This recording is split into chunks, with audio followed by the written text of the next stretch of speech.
पूछते जाओ। Question number 43। उससे पहले कोई डाउट है पेज नंबर 1 के साइड से?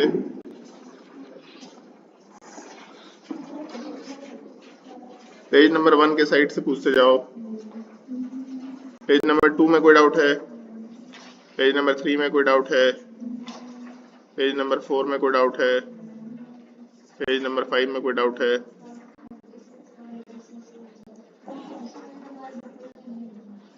ब्रोमोसाइक्लोडेकेन on heating with ethanolic. Cyclodecene के केस में जो सिस स्ट्रक्चर है that is more stable than trans structure. ये ट्रांस होगा, ये सिस होगा। ट्रांस स्ट्रक्चर में हाइड्रोजन काफी नजदीक होता है, इसके रिपल्शन के वजह से ट्रांस स्ट्रक्चर लेस स्टेबल हो जाता है, सिस स्ट्रक्चर ज्यादा स्टेबल होता है। अगर हम लोग 10 मेंबर रिंग लेके चले तो ट्रांस की जगह cis is more stable than trans. Although syllabus का पार्ट नहीं होता अपने 10 मेंबर रिंग, तो इसलिए इसको इग्नोर कर सकते हैं। क्वेश्चन नंबर 37 के बाद, सॉरी 36 के बाद और कोई डाउट? रुक जाओ, इसमें टिक मार कर लेते हैं, डिस्कशन हो गया है।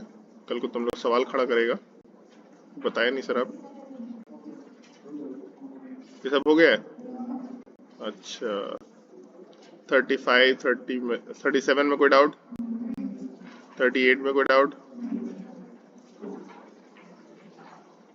अरे फिर पेज गायब हो गया।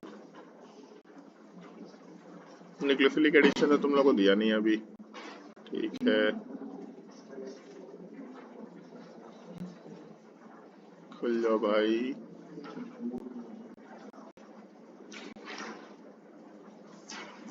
क्या चल क्या रहा है ये?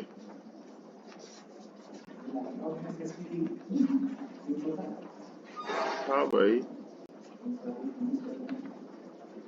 एक्सरसाइज 2। एक मिनट। यहाँ तक का तो होमवर्क हो चुका था, SN2 SNI भी हो चुका था। 43 में कोई डाउट? 43 में डाउट है। Chlorohexane two ol, 1 2 3 4 5 6। Hexane two ol का मतलब हो गया OH और 6 पे क्लोरो, ठीक है। इसका रिएक्शन करा रहे हैं NaNH2 के साथ, मतलब NH2 माइनस के साथ। NH2 माइनस इलेक्ट्रॉन कोऑर्डिनेट करके SN2 टाइप का रिएक्शन कर सकता है, लेकिन अगर हम लोग कंपाउंड को देखें तो इसी कंपाउंड के अंदर OH भी प्रेजेंट है और OH भी एक न्यूक्लियोफाइल है। इसका मतलब अगर OH as a nucleophile behave करेगा तो इंट्रामोलिकुलर रिएक्शन कराएगा, और intermolecular reaction and intramolecular reaction में ज्यादा प्रेफरेबल कौन सा होता है? Intramolecular reaction. सो ऑक्सीजन अपना लोन पेयर कोऑर्डिनेट करके कार्बन पे डालेगा जहां से क्लोरीन को हटाएगा। सो कार्बन 1 मतलब पहला एटम, ये दूसरा एटम, ये तीसरा एटम, ये चौथा एटम, ये पांचवा एटम, और ऑक्सीजन को मिला के 6 मेंबर रिंग बनना चाहिए। मतलब ऑक्सीजन को इंक्लूड करके एक 6 मेंबर रिंग बना सकते हैं प्रोडक्ट में। अब इसके बाद ये 5 कार्बन और ऑक्सीजन तो रिंग का पार्ट बन गया। ऑक्सीजन से अटैच्ड कार्बन पे एक मिथाइल ग्रुप है जो रिंग का पार्ट नहीं है, मतलब रिंग के बाहर रहेगा। सो ऑक्सीजन से अटैच्ड कार्बन पे एक मिथाइल ग्रुप होगा, ऐसा बोल सकते हैं। लेफ्ट में बनाना है लेफ्ट बना दो, राइट में बनाना है राइट में बना दो, उससे कोई फर्क नहीं पड़ रहा। ऐसा कोई ऑप्शन है कहीं पे? सो पहला दोनों ओपन चेन स्ट्रक्चर है, बाकी दोनों साइक्लिक स्ट्रक्चर है। एक चीज एकदम ध्यान रखना, अगर ऑप्शन में साइक्लिक रिंग दिख गया तो इंट्रामोलिकुलर तो बाय डिफॉल्ट सोच के चलना है। एक बार कम से कम एक बार तो बाय डिफॉल्ट सोच लो कि साइक्लिक ऑप्शन दिख रहा है मतलब इंट्रामोलिकुलर रिएक्शन हो सकता है। Question number 43। क्वेश्चन नंबर 43 के बाद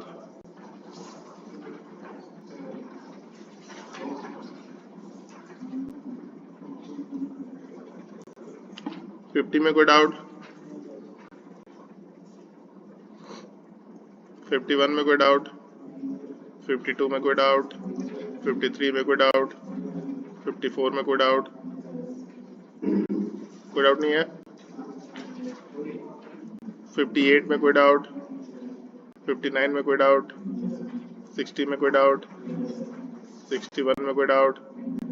62 में कोई डाउट? किसी में डाउट ही नहीं है?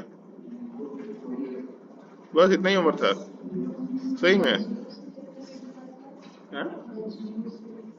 रेडियो सेलेक्टिव कुछ वर्ड होता है। बेसिकली हम लोग दो जगह अगर रिएक्शन करा सकते हैं और दो जगह, जैसे मान लो यहाँ क्लोरीन और यहाँ ब्रोमीन है, दो जगह रिएक्शन करा सकते हैं हम लोग SN2 में। अगर यहाँ पे 1 मोल OH माइनस ले लें तो दोनों में केवल एक जगह रिएक्शन होगा।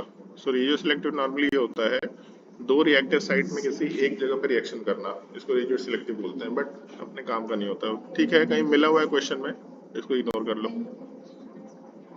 क्या समझ नहीं आता? यही है, मतलब किस कार्बन पे रिएक्शन होगा, इस सेंस में हम लोग बोल सकते हैं 3 डिग्री वाले पार्ट पे ज्यादा रिएक्टिविटी होगा, फिर 2 डिग्री वाले पार्ट पे, फिर 1 डिग्री वाले पार्ट पे, ऐसा कुछ बोला जा सकता है। चलो ठीक है, सो डिस्कशन शुरू करते हैं। क्या है बोलो? क्वेश्चन नंबर 20 एक्सरसाइज 3, इसके बाद ही में होगा।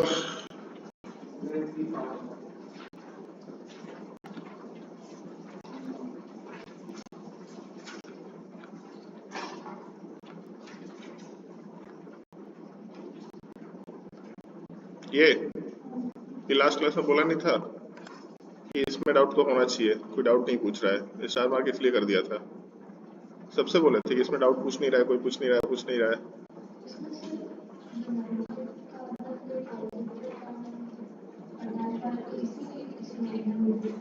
यहाँ पहले पॉजिटिव चार्ज बनेगा, तो एक ऑप्शन ये है कि जहाँ पॉजिटिव चार्ज बना वहीं पे हम लोगों का न्यूक्लियोफाइल OH आ जाएगा, या ऐसा हो सकता है कि पॉजिटिव चार्ज रेजोनेंस में चला जाए। अगर रेजोनेंस में चला जाएगा तो अपने पास स्ट्रक्चर में डबल बॉन्ड बीच में आएगा, पॉजिटिव चार्ज बाद में, यहाँ पे भी OH ग्रुप आ सकता है। सो ये भी एक पॉसिबिलिटी है। पहले वाले केस में जैसे ही पॉजिटिव चार्ज बना, मतलब sp2 एटम फिर से sp3 में कन्वर्ट हुआ, इसका मतलब एक कायरल सेंटर बनेगा। अगर एक कायरल सेंटर बनेगा तो दो प्रोडक्ट इंक्लूडिंग स्टीरियोआइसोमर। सेकेंड वाले केस में कायरल सेंटर तो नहीं बन रहा, लेकिन एक ज्योमेट्रिकल सेंटर बन रहा है, और ज्योमेट्रिकल सेंटर में सिस ट्रांस दोनों रह सकता है। तो total of 4 products are formed. पहले वाले केस में 2, दूसरे वाले केस में 2, तो टोटल 3 प्रोडक्ट्स आर फॉर्म्ड। गलत स्टेटमेंट है। Product mixture is optically active, so ये सही स्टेटमेंट है क्या? सिस ट्रांस में तो ऑप्टिकली इनएक्टिविटी है, इसमें तो दोनों जगह में कोई भी ऑप्टिकली एक्टिव नहीं है, तो ये ऑप्टिकली इनएक्टिव हो गया।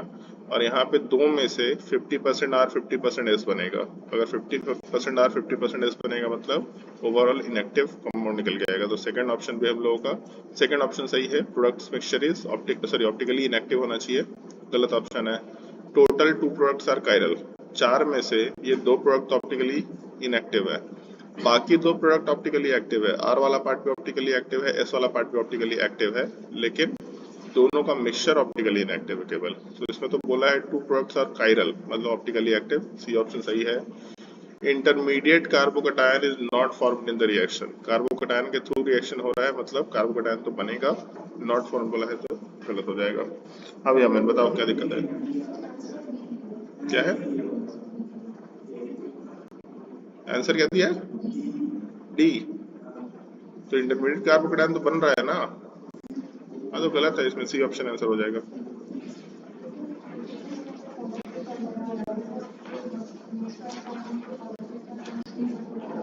कौन बोल दिया ऐसा?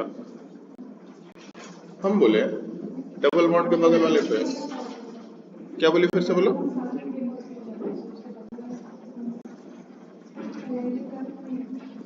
अलाइलिक कार्बन पे पॉजिटिव चार्ज नहीं आना चाहिए, क्या अलाइलिक कार्बन पे आ सकता है, विनाइलिक पे नहीं आना चाहिए। अच्छा, तो यहाँ रेजोनेंस मिलने से स्टेबिलिटी नहीं बढ़ेगा? मेरे ऊपर हाथ खड़ा कर दिया सर, ये विनाइलिक है। अरे चपड़नुक लोग, इसको विनाइल यूनिट बोलते हैं ना भाई।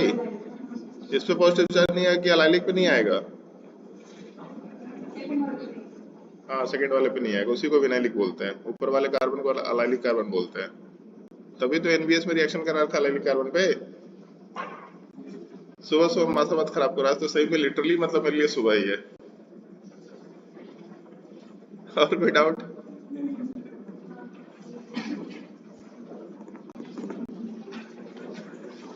है कि नहीं? आज सुबह हाँ, तो उठ करके इधर आ गए, कम से कम पहले आधे घंटे पहले उठा करते थे।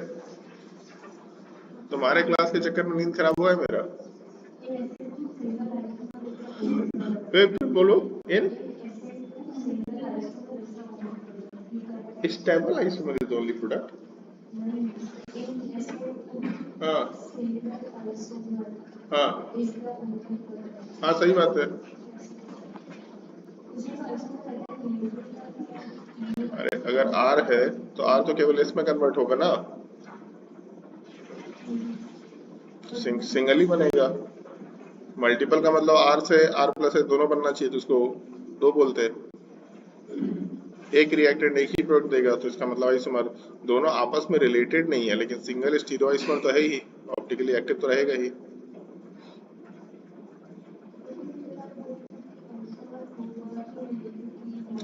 अरे वो आज ऐसा नहीं बोले थे आइसोमर नहीं होगा, रिएक्टेंट और प्रोडक्ट आर नॉट रिलेटेड बोले थे, ये दोनों डिफरेंट है ऐसा बोले थे। आइसोमर तो होगा ही, उसको तो स्टीरियो आइसोमर ही बोलेंगे ना। अगर कंपाउंड आर कॉन्फ़िगरेशन में है और प्रोडक्ट एस कॉन्फ़िगरेशन में, तो ये भी एक स्टीरियो आइसोमर है, इसमें कोई थोड़ा ना दिक्कत है। लेकिन ये दोनों आपस में क्या रिलेशन है?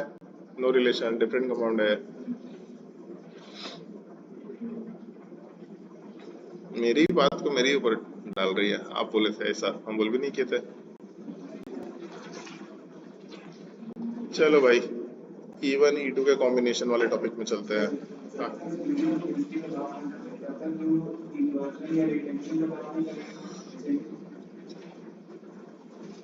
क्यों करना है? लेकिन स्टीरियो केमिस्ट्री तो बाय डिफॉल्ट इन्वॉल्व होता ही है ना रिएक्शन में।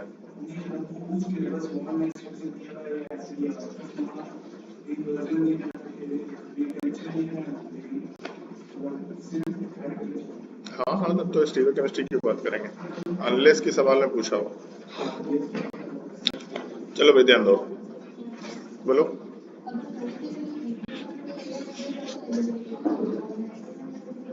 हो सकते हैं, माइन्यूट अमाउंट में तो होता ही है SN1 SN2, ऐसा थोड़ी कि SN1 SN2 होता ही नहीं है, होता तो है, अमाउंट कम हो जाता है। E1 E2 ज्यादा प्रेफरेबल हो जाता है, इसलिए हम नहीं सोचा करते हम लोग। चलो ध्यान दो, SN1 versus SN2 versus E1 versus E2, मतलब हर जगह पे अल्काइल लाइट था, हर जगह पे न्यूक्लियोफाइल या बेस था, अलग अलग रिएक्टेंट अलग अलग चीजें कैसे होंगी सोचना पड़ेगा थोड़ा। तो सबसे पहला चीज थोड़ा ध्यान रखना, जो हम लोग रिएक्टिविटी की बात करते हैं वो हम लोग को प्रॉपरली मालूम होना चाहिए, फिर याद होना चाहिए। SN2 का रिएक्टिविटी में 3 डिग्री अल्काइल लाइट था, फिर 2 डिग्री था, फिर 1 डिग्री अल्काइल लाइट था। अगर हम लोग सॉरी SN1 में अगर SN2 लेके चले, 1 डिग्री सबसे ज्यादा रिएक्टिव था, फिर 2 डिग्री था, फिर सबसे लेस में 3 डिग्री था। अगर E1 एलिमिनेशन की बात करें तो सबसे ज्यादा रिएक्टिव 3 डिग्री था, फिर 2 डिग्री था, फिर सबसे लास्ट में 1 डिग्री था। और अगर E2 की बात करें तो भी पहले 3 डिग्री ही था, फिर 2 डिग्री था, फिर 1 डिग्री था। सो अगर कभी भी 3 डिग्री रहेगा, मतलब कोई भी मान लो अल्काइल लाइट दिया और अल्काइल लाइट का डिग्री 3 है, इसका मतलब उसमें SN1 E1 या E2 होना प्रेफरेबल होगा। अगर डिग्री 1 दे रखा होगा तब उस केस में SN2 रिएक्शन प्रेफरेबल होगा। उल्टा करने पे भी बात ध्यान रखना होगा, अगर डिग्री 3 रहा, मतलब कभी भी ऐसे 3 डिग्री रहा, तब हम लोग सोचते वक्त हमेशा SN1 सोचेंगे या फिर E1 सोचेंगे या फिर E2 सोचेंगे। अगर 1 डिग्री रहा तो प्रेफरेबली हम लोग SN2 सोचेंगे, और नहीं तो कहीं कहीं पे E2 भी सोच सकते हैं, डिपेंड करता है हम लोग रिएजेंट क्या लेके चल रहे हैं। बट 2 डिग्री में सबका रिएक्टिविटी मॉडरेट है।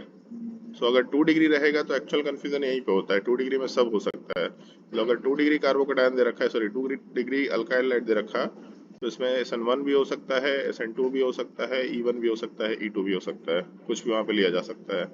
तब हम लोग अगले फैक्टर्स में मूव करना शुरू करेंगे। अगर 2 डिग्री कार्बन रहा तो फिर मीडियम चेक करो। अगर मीडियम में पोलर प्रोटिक मीडियम है तो SN1 नहीं तो E1 फेवरेबल होगा, और अगर पोलर एप्रोटिक मीडियम है तो SN2 नहीं तो E2 फेवरेबल होगा।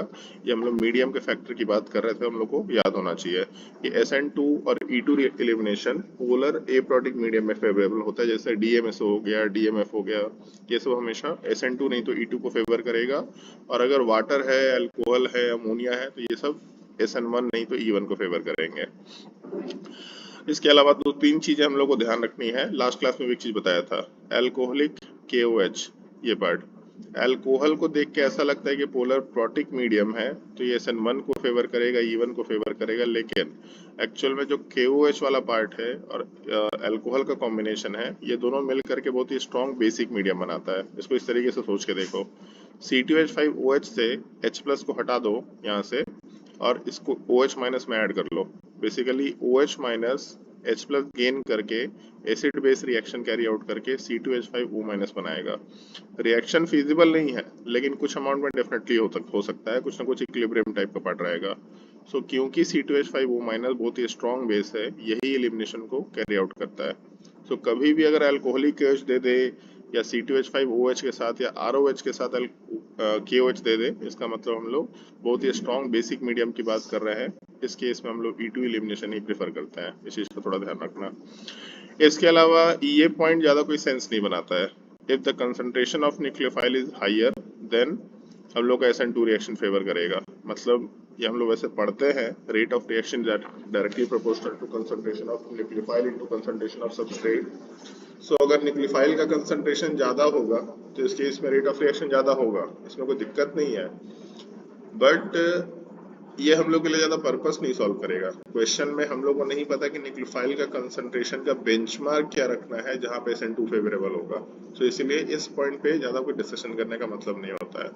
उसके अलावा if concentration of strong base is increased, तब उस केस में फिर E2 एलिमिनेशन होगा। अब ये भी एक कंफ्यूजन है, न्यूक्लियोफाइल और बेस तो सेम ही टाइप का चीज होता है, लेकिन अगर SH माइनस है तो ये सब वीक बेस है, अच्छा न्यूक्लियोफाइल है। Cl माइनस है, बहुत ही वीक बेस है लेकिन अच्छा न्यूक्लियोफाइल है। Br माइनस, I माइनस, ये सब बहुत ही वीक बेस है लेकिन बहुत अच्छे न्यूक्लियोफाइल है। लेकिन RO minus, OH minus, NH2 minus, ये सब न्यूक्लियोफाइल तो ठीक हो ही सकते हैं लेकिन बेस भी बहुत स्ट्रांग है। अगर ये तीन केसेस रहेगा मतलब हम लोग स्ट्रॉन्ग बेसिक कंडीशन की बात कर रहे हैं, एलिमिनेशन को फेवर करेगा। बट स्टिल ये पॉइंट उतना काम का नहीं है, क्वेश्चन सॉल्व करते वक्त थोड़ा ध्यान रखना।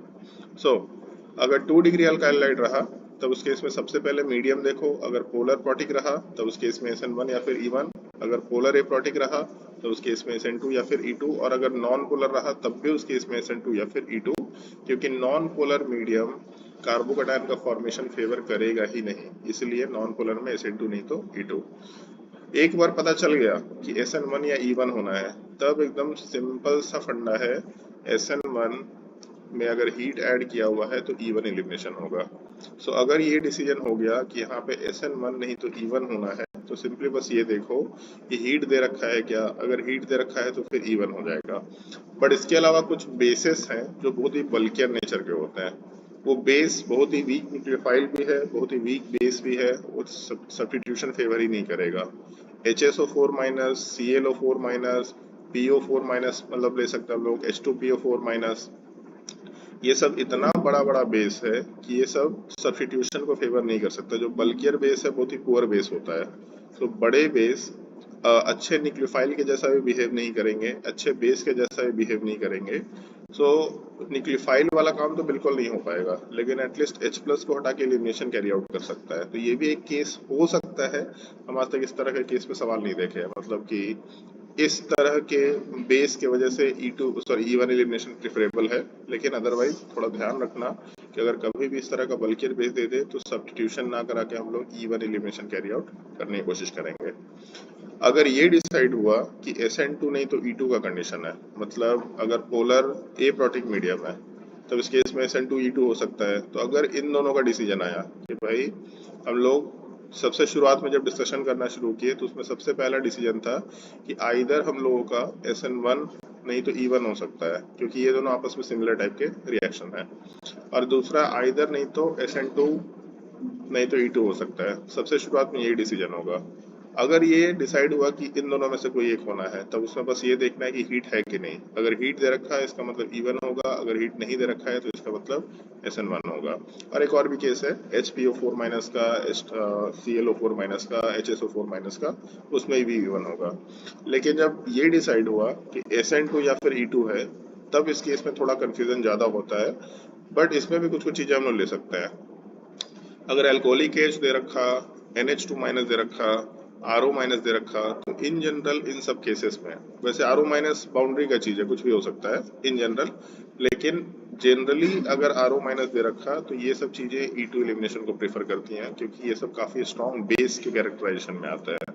तो इनका बेसिक बिहेवियर इनके न्यूक्लियोफिलिक बिहेवियर से ज्यादा डोमिनेटिंग है, इसलिए basic behaviour elimination carry out करेगा।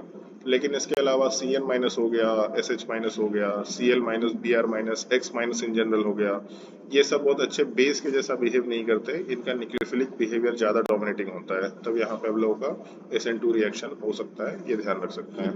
बट इन जनरल क्वेश्चन देखते देखते आपको आइडिया लग जाएगा कि क्या इसमें केस दे रखा है।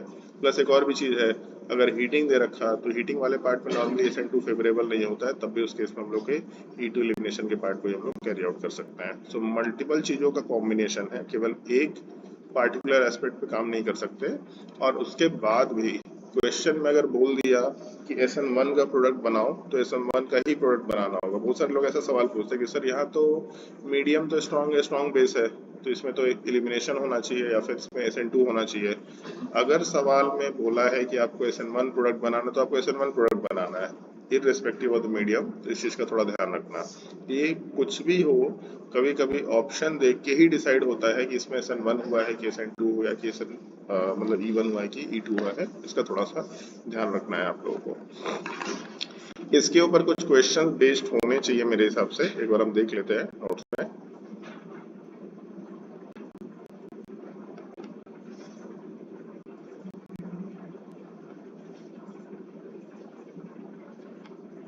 अरे यार, इसके नोट्स नहीं बनाए क्या?